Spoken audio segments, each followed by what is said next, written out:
Good evening, everyone. Thank you for being here tonight. I want to start out by addressing the loss of life that we saw here in Minneapolis today. Any loss of life is a tragedy, and I think all of us can agree that in this situation it was preventable.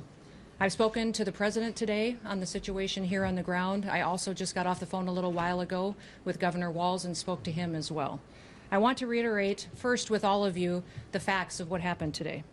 At 10:25 a.m. Central Time, Immigration and Customs Enforcement were carrying out lawful operations here in Minneapolis. Because of the adverse weather that Minneapolis has seen in recent snow, one of the vehicles became stuck and ensnared in the snow. Law enforcement were attempting to push out this vehicle, and when a mob of agitators that were harassing them all day began blocking them in, shouting at them, and impeding law enforcement operations.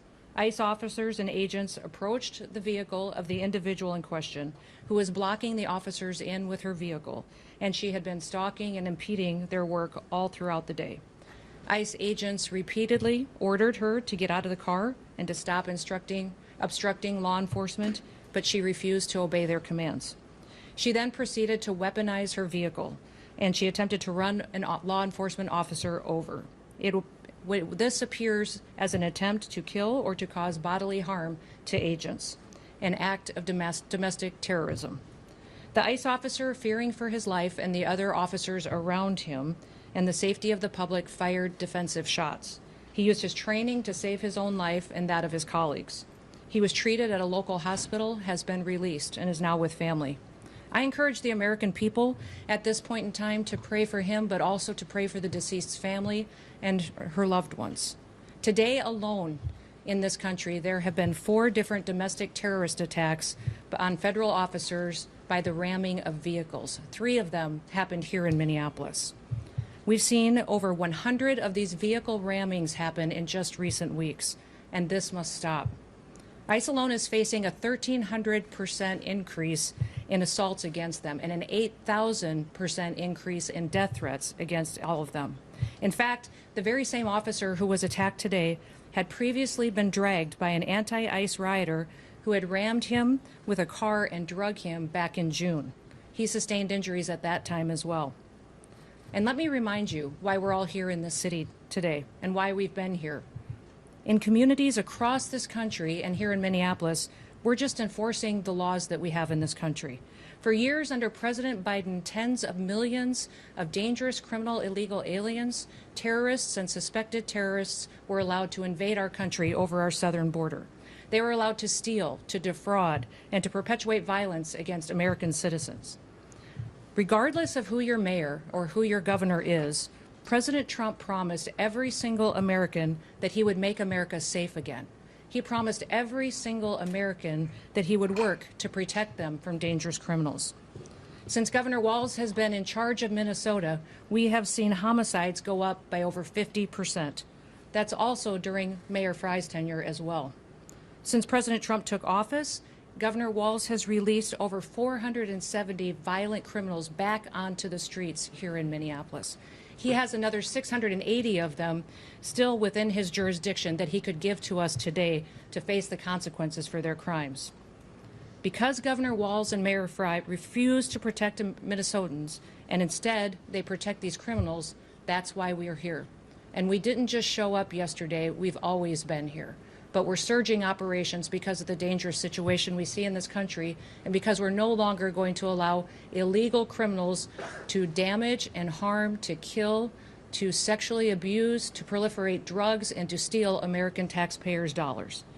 This state has faced unprecedented immigration fraud. It's seen unprecedented benefit fraud. Individuals were allowed to come into this country and set up fake companies and fake nonprofits and divert billions of dollars away from American citizens and those vulnerable citizens who truly needed the services from those programs. This city has burned before, and your mayor and your governor let it happen. President Trump is not going to let that happen.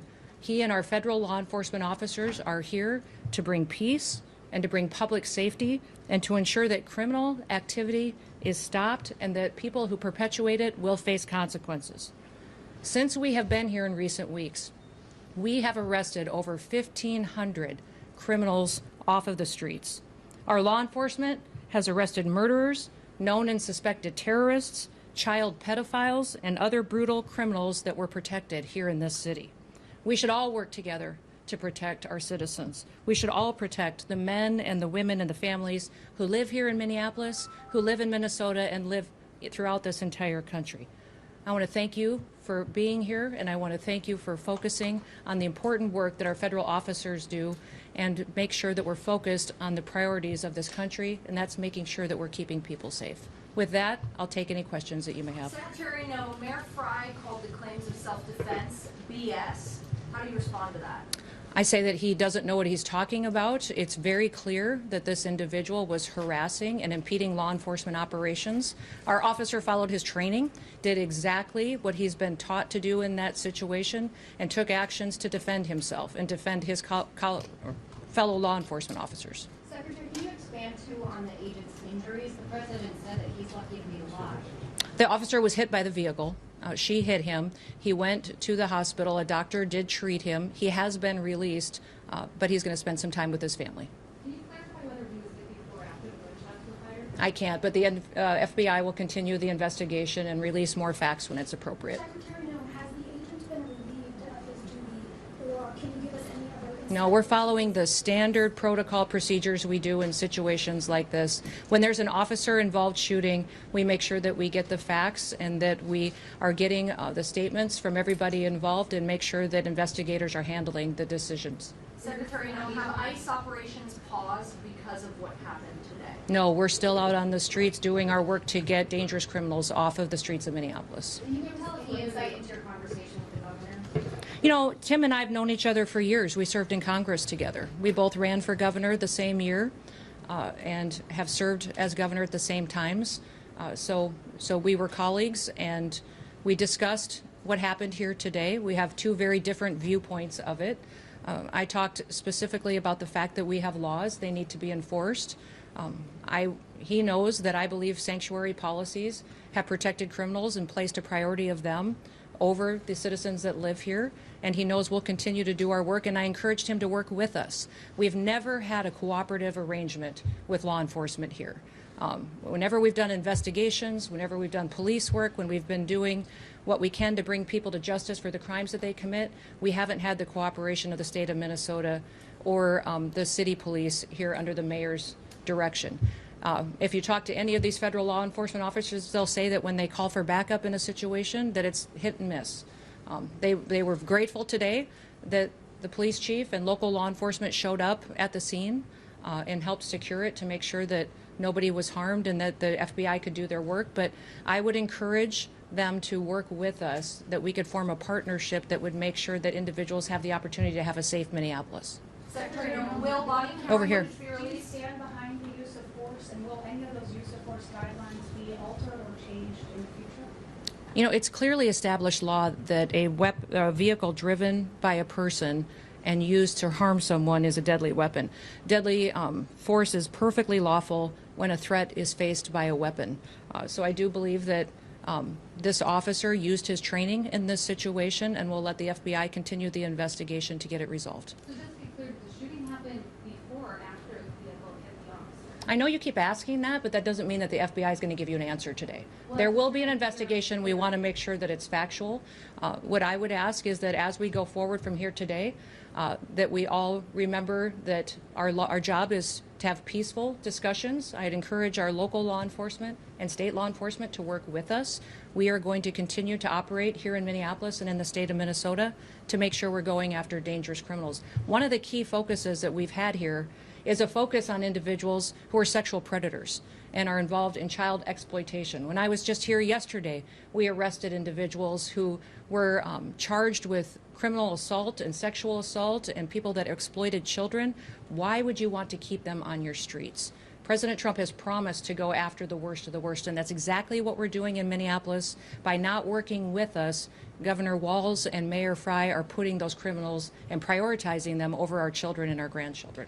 Governor Walz said that he is not giving any heads up when there is going And that's simply not true. He said that to me on the phone too, so I'll get him the documentation that he needs so that he knows that we would love to coordinate with him. He doesn't give us access to any information on criminals, let us know who he's detained, doesn't honor our detainers, and has individuals and criminals in his jurisdiction that he won't turn over us today too. Yes. You mentioned that the officer involved today was once before raped by a vehicle. Can you explain the difference between that instance and today? Was a firearm discharged then? If not, what was the big difference? I won't speak to that case right now, but we can get you the details and the information on that. But the facts of the matter is he's an experienced officer. He's been in situations like this before, and he certainly has been out there and followed his training today. Given the threat of vehicle encounters, are you going to change the way You know, people need to stop using their vehicles as weapons. Are you going to change the This domestic act of terrorism to use your vehicle to try to kill law enforcement officers is going to stop. And I'm asking the Department of Justice to prosecute it as domestic terrorism because it's clear that it's being coordinated. People are being trained and told how to use their vehicles to impede law enforcement operations and then to run over anybody who gets in their way while they go out there and try to disrupt peace and public safety. And Americans deserve better. So can you say what they were The investigating? National Guard. Deploying the National That hasn't been a part of the discussion. I know Governor Walz mentioned some of that earlier in his press conference, but we know we've got law enforcement officers here that will continue to work, and we're hopeful that the public recognizes that the work that we do every day makes America safe again. Can you get So insight with that- into the operation that was happening at 34th and Portland? We had law enforcement officers that were out there doing an enforcement action, and a vehicle got stuck in the snow, and so they had called for other people to come and help them get that vehicle out. Those officers were trying to free the vehicle when the harassment started, when the protesters were out there impeding their vehicles and preventing them from leaving the scene. Was it at a particular home or business in that intersection? I won't speak to that. Can you speak to the crime that person may be committed that you were going after? And you mentioned sexual crime. Okay. Will body camera footage be released? I will let the FBI decide. Were they on target today when they were in that neighborhood? They were returning back to headquarters, I believe, to start a new operation, had just completed one. Was it a nice? Well, thank you. What's that? Was it a nice vehicle that had? I was one of the vehicles that ICE officers were using. But remember, when we operate in a task force model. So we have other federal agencies that work with us, and we're very grateful for that. We have CBP officers, the FBI, DEA, ATF, all of those all work with us every day in a task force model, and we appreciate it. We'd love to have the state police, and we'd also love to have the Minneapolis police chief and his team be alongside of us while we're out there doing those enforcement operations. Were the agents later? With that, we'll get you more information as it is revealed, but thank you and everybody. Let's work together to make sure that we can continue to help the city be safer, get more criminals off the streets, and ensure that our public has the opportunity to pursue the American dream in a city they can be proud of. Thank you.